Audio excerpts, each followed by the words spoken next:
আমি রেডি হয়ে গেছি, তুমি রেডি হও না কেন? হ্যাঁ, আগে মিষ্টির দোকানে যাবো, ভালো মিষ্টি কিনবো, বাবা মাকে গিয়ে মিষ্টি রং একটু দিয়ে আসবো। আমি বুঝে গেছি, আমি আজকে কোথাও যাবো না, ঠিক আছে? তুমি তাড়াতাড়ি রেডি হও। আজকে আমি যে কি খুশি হয়েছি, এই মনে হয় বিয়ের প্রথমে দুজন একসাথে রং খেলবো। তাড়াতাড়ি করো। তোমার একটা বন্ধু এবার ফোন করলো না গো, ভালোই চেক। বন্ধুই ফোন করছিল। হ্যাঁ ভাই বল। ও আসতেই হবে না? আচ্ছা ঠিক আছে। হয়ে গেল?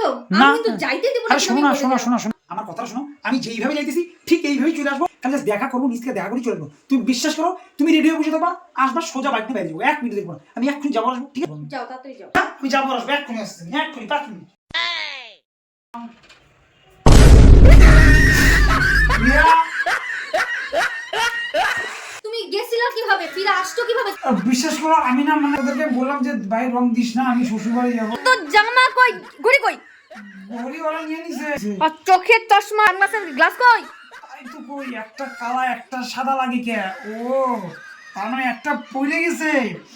এটা নিশ্চয়ই তো ষড়যন্ত্র আছে, বিকজ একটা খুলে নিয়ে নিছে। ব্যাপার আছে একটা।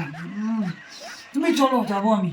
আমি কই যাব শুনি? না মানে তুমি বাইতে বলবো, তুই যাবি কি না? যা, একটা জামা কাপড় তুই ছিঁড়া টুরা নিয়ে আসছিস, যাবি, ঘড়িও ভেঙে নিয়ে আসছিস, ঘড়ি খুলে নিয়ে আসছিস, জামা কাপড় তুলে কেন দিলা? আরে বিশ্বাস করো, কি আর বিশ্বাস করব তোমাকে? রং দিছে ঠিক আছে, তুমি দাঁড়ায় থাকতে পারতেছো না কেন শুনি? না হাঁটুতে বেশি করে রং দিছে, কোমরে বেশি করে রং দিছে, তুমি দাঁড়াতে পারতেছ না। ও আচ্ছা আচ্ছা, হ্যাঁ সরি। বসে, হ্যাঁ। তুই দূর হয় কেন? রং নিয়ে বাড়ি বসে না তুই।